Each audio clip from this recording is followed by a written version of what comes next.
सिरकोट क्षेत्र के पतला गैर तोक के ग्रामीण आज भी सड़क सुविधा से वंचित हैं, जिससे क्षेत्र में निराशा और आक्रोश का माहौल बना हुआ है। पत्थरखानी पतला गैर विचला सिरकोट मोटर मार्ग का निर्माण कार्य वर्षों से लंबित होने के कारण ग्रामीणों को भारी कठिनाइयों का सामना करना पड़ रहा है। ग्रामीणों का कहना है कि लगभग 6 किलोमीटर लंबे इस मोटर मार्ग के लिए वे पिछले 13 वर्षों से प्रतीक्षा कर रही हैं, लेकिन अब तक सड़क निर्माण कार्य शुरू नहीं हो सका है। ग्रामीण मोहन चंद्र शर्मा ने बताया कि वर्ष 2011 में पत्थरखानी तक सड़क पहुंच गई थी। इसके बाद आगे का निर्माण कार्य ठप पड़ गया। सड़क के अभाव में गांव तक पहुंचना कठिन हो गया है, जिससे रोजमर्रा के कामों के साथ साथ आपातकालीन परिस्थितियों में भी भारी दिक्कतें आती हैं। बताते चलें कि पतला गैर क्षेत्र प्राकृतिक रूप से अत्यंत समृद्ध है। यहाँ के पेड़ों पर माल्टा, नींबू, संतरा, कागजी नींबू, केला और अमरूद प्रचुर मात्रा में होते हैं, लेकिन सड़क न होने के कारण किसान अपनी उपज को बाजार तक नहीं पहुँचा पा रहे हैं। ग्रामीण सुशीला देवी ने बताया कि यदि सड़क सुविधा उपलब्ध होती तो क्षेत्र के युवा स्वरोजगार से जुड़ सकते थे और फल सब्जियों की बिक्री कर आर्थिक रूप से आत्मनिर्भर बन सकते थे। ग्रामीणों ने यह भी बताया कि सड़क नहीं होने से गर्भवती महिलाओं, बुजुर्गों और बीमार लोगों को अस्पताल तक पहुंचाने में अत्यधिक परेशानी होती है। ग्रामीणों ने चेतावनी दी कि यदि शीघ्र ही गांव को सड़क सुविधा से नहीं जोड़ा गया तो वे आगामी चुनावों का बहिष्कार करने को मजबूर होंगे। वहीं इस संबंध में लोक निर्माण विभाग के अधिशासी अभियंता संजय कुमार पांडे ने बताया कि सड़क निर्माण से संबंधित बिजली और वन विभाग की औपचारिकताएं प्रक्रिया में हैं। उन्होंने कहा कि इन विभागों से संबंधित कार्य पूर्ण होते ही मोटर मार्ग निर्माण का कार्य शुरू कर दिया जाएगा। सर ये है ना, रोड ना होने की वजह से हमें जो लाभ है वो हमें किसी भी प्रकार का लाभ नहीं मिल पा रहा है, क्योंकि हम रह गए हैं यहाँ पिछड़े इलाके में। रोड ना होने की वजह से हमें कोई सुविधाएं नहीं मिल पा रही हैं। सिलेंडर लाना पड़ता है, हमें 2 किलोमीटर पैदल जाना पड़ता है। लेबर यहाँ मिलती नहीं है। अगर कोई महिला जाती भी है तो इस प्रकार का रास्ता है कि अगर उसका पैर फिसल जाए तो वो खाई में नीचे गिर जाए। बहुत सारे कांड यहाँ हो गए हैं। अगर इसी प्रकार को हम इसी क्रम को आगे बढ़ाते हैं तो गर्भवती महिलाएं हैं, उन्हें अगर पेन भी होता है तो हम कैसे उनको रोड तक ले जाएं? अगर 108 की सुविधा भी अगर सरकार दे रही है तो हम कैसे 108 तक उसे पहुंचाएं? क्योंकि यहाँ बच्चे नहीं हैं। पढ़े लिखे वर्ग जो है यहाँ से पलायन कर चुके हैं, अपने बच्चों को ले जा चुके हैं, और जो खेती कामकाजी वर्ग के पुरुष हैं उनका खेतीबाड़ी में इस प्रकार से नहीं हो पाता है कि वो अपने परिवार का भरण पोषण उचित मात्रा से कर सके, उचित प्रकार से कर सकें। क्योंकि आजकल स्कूल की फीस, कपड़ा आप तो सब जानते ही हैं। और उसके बावजूद भी अगर महिलाएं हैं तो महिलाएं डोली में रखकर कैसे गर्भवती महिलाओं को सर 2 किलोमीटर कैसे ले जाएंगी बताइए आप।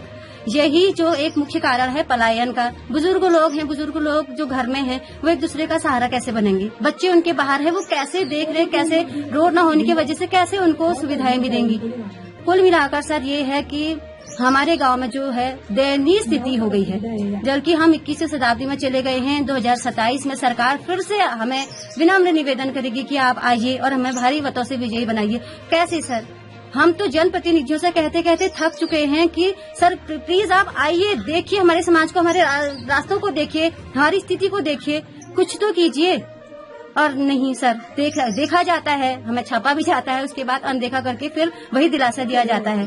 इतने सालों से हम केवल दिलासे पर, केवल उम्मीद पर जी रहे हैं कि चलो एक दिन रोड आएगी, एक दिन रोड आएगी, और इसी क्रम को आगे बढ़ाते बढ़ाते इतने साल बीत गए हैं। और जो ये कारण है, ये पलायन का मुख्य कारण यही है कि रोड नहीं है। अगर रोड आती है तो बच्चे व्यवसाय करेंगे, कृषि करेंगे। हम ट्रैक्टर भी अगर चलाते हैं तो सर कैसे हम ट्रैक्टर को लाएं? सरकार ट्रैक्टर दे रही है, मशीन दे रही है, सारी सुविधाएं दे रही है, हम कैसे उसका उपयोग करें? कि प्लीज हमको सरकार ही बताए, फिर हम कैसे करें? क्या महिलाएं सर्वर रखकर ट्रैक्टर ले आएंगी? खराब हो जाएंगी तो उसका रिपेयर हम कैसे कराएंगे? गर्भवती महिलाएं हैं, सड़क दूर है, स्कूल बच्चे कैसे जाएंगे? 2 किलोमीटर जाना है। जो पढ़े लिखे वर्ग हैं अपने बच्चों को ले गए, जो गरीब वर्ग के हैं जो दिन भर मजदूरी कर रहे हैं, सर वो कैसे अपने बच्चों को पढ़ाए? वो लेबरी में जो जाए वो महिला, वो 2 किलोमीटर बच्चों को पहुंचाए, लाए, क्या करेगी वो महिला? वो अपने सास ससुर को देखे, अपने मवेशियों को देखे, खेती बाड़ी करे। सर प्लीज आपसे निवेदन है कि हमें इतने पीछे मत धकेलिए आप प्लीज। अगर जहाँ भारत देश जो आगे बढ़ रहा है वो हमें पीछे इस स्तर पर न लाए कि हमें सोचने पर मजबूर हो जाए कि हम कहाँ रहते हैं। प्लीज हम आपसे विनम्र निवेदन करते हैं कि प्लीज हमारे लिए ज्यादा ना करके एक रोड की सुविधा तो आप कर ही सकते हैं।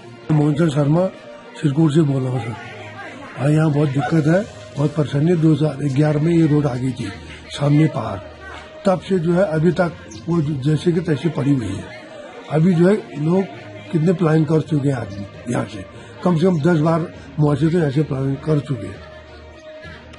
और बाकी करने के चक्कर में क्योंकि रोड नहीं है, बच्चों को जाने में दिक्कत है स्कूल। अच्छा, कितना किलोमीटर हुआ सर ये जो रोड है? लगभग 6 किलोमीटर। 6 किलोमीटर और चढ़ाई ऐसी है बिल्कुल ऊपर को, पैदल आदमी आने में बहुत मुश्किल है। मुश्किल है। बंदर अलग से है, बच्चों को बंदर अलग, बाघ अलग है, बच्चों को छोड़ना भी नहीं है। नदी नाले हैं, गधेरे ऊपर को जाते समय भी रास्ता नहीं है, चढ़ाई है। बाजार यहाँ से कम से कम 2-2.5 किलोमीटर पड़ता है चढ़ाई में। अब बच्चों को अकेले छोड़ना भी नहीं है, अगर छोड़ेंगे तो कहीं बंदर आ गया मार दिया या बाघ आ गया उठा के ले गया तो बड़ी परेशानी है, दिक्कतबाजी है। इसलिए जो है रोड किसी प्रकार से मंजूर हो जाए तो बहुत बढ़िया है। उसमें अभी वर्तमान में उसकी विद्युत स्वीकृति का हम लोग इंतजार कर रहे थे, तो विद्युत स्वीकृति वर्तमान में मिल गई है और हमने निविदा भी आमंत्रित कर रखी है।